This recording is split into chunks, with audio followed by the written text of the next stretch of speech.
वडाळ्यात रामनवमी निमित्तानं काढलेल्या रॅली दरम्यान राडा झाल्याचा प्रकार समोर येतोय। पोलीस आणि विश्व हिंदू परिषदेचे कार्यकर्ते आमने-सामने आले। पोलिसांनी लाठीचार्ज केल्याचा आरोप विहिपच्या कार्यकर्त्यांनी केलाय। यात अनेक कार्यकर्ते जखमी झालेत। विना परवानगी रॅली काढल्यानंच अनेक कार्यकर्त्यांना ताब्यात घेतल्याचं पोलिसांचं म्हणणं आहे।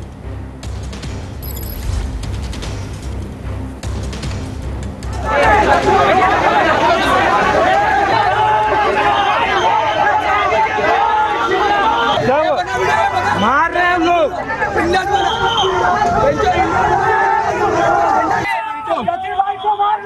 कूदो कूदो कूदो कूदो।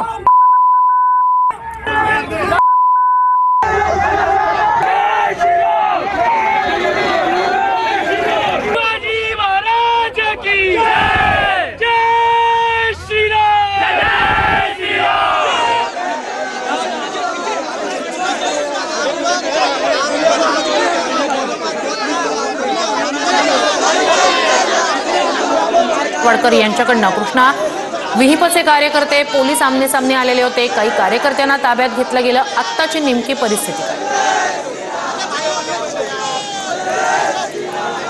सगळी गर्दी आपण पाहतोय ही वडाळा पोलीस ठाण्याच्या बाहेर आहे। सगळे जे काही विहिपचे कार्यकर्ते आहेत किंवा हिंदुत्ववादी संघटनांचे जे काही कार्यकर्ते आहेत ते आता पोलीस ठाण्याच्या समोर जमलेले आहेत।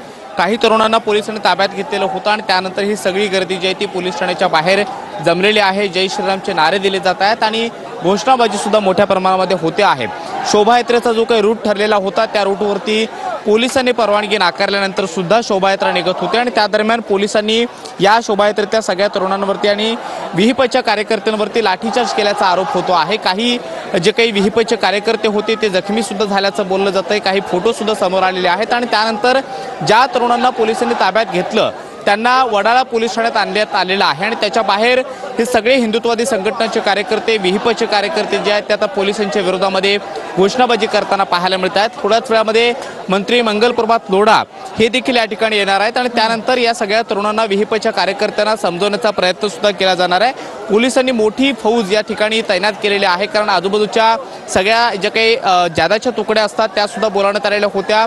अधिकचा बंदोबस्त सुद्धा या ठिकाणी लावण्यात आलेला आहे आणि या सगळ्या तरुणांना आता शांत राहण्याचं आवाहन केलं जातंय। विहिपच्या या सगळ्या कार्यकर्त्यांना पदाधिकाऱ्यांना शांत राहण्याचं आवाहन पोलिसांच्या माध्यमातून केलं जात आहे आणि त्यामुळे ज्या घोषणा आपण सध्या पाहतो आहोत त्या सगळ्या घोषणा पाहता आणि इथे पोलीस ठाण्याच्या बाहेर असलेली गर्दी पाहता थोड्याच वेळामध्ये मंत्री मंगलप्रभात लोढा आल्यानंतर या सगळ्या विहिपच्या कार्यकर्त्यांशी तरुणांशी संवाद साधतात का आणि त्यानंतर या सगळ्या संघटनेची भूमिका नेमकी काय असते हे पाहणं महत्त्वाचं असणार आहे। कारण या वडाळा परिसरामध्ये शोभायात्रेची जी काही तयारी करण्यात आलेली होती त्या ठिकाणी ठिकठिकाणी बॅनर लावलेले आहेत। संपूर्ण जो काही रूट ठरलेला होता तिथे विहिपच्या सगळ्या कार्यकर्त्यांनी रामनवमीच्या निमित्त होणाऱ्या शोभायात्रेचे प्रचार प्रसार केलेला होता आणि तो रूट ठरलेला होता। मात्र या शोभायात्रेला पोलिसांनी परवानगी नाकारल्याचं बोललं जात आहे। हा सगळा परिसर आपण पाहतो की इथे सर्वधर्मीय लोक राहतात आणि त्यामुळे पोलिसांनी परवानगी नाकारण्याचं नेमकं कारण काय होतं आणि त्या परवानगी नाकारल्यानंतर सुद्धा या शोभायात्रेवरती जी काही शोभायात्रा तरुणांनी काढली किंवा विहिपच्या कार्यकर्त्यांनी काढली त्यावरती पोलिसांनी खरोखर लाठीचार्ज केलेला आहे का असे अनेक प्रश्न सध्या निर्माण झालेले आहेत। वेगवेगळे फोटो समोर आलेले आहेत। बराच वेळ हा सगळा राडा झालेला होता आणि त्यानंतर काही मोजक्या तरुणांना पोलिसांनी ताब्यात घेऊन पोलीस ठाण्यात आणल्यानंतर हे सगळे विहिपचे कार्यकर्ते जे आहेत ते या ठिकाणी मोठ्या संख्येने आता जमलेले आहेत। पोलीस ठाण्याच्या बाहेर या सगळ्या तरुणांची घोषणाबाजी आहे ती सध्या तरी सुरू आहे।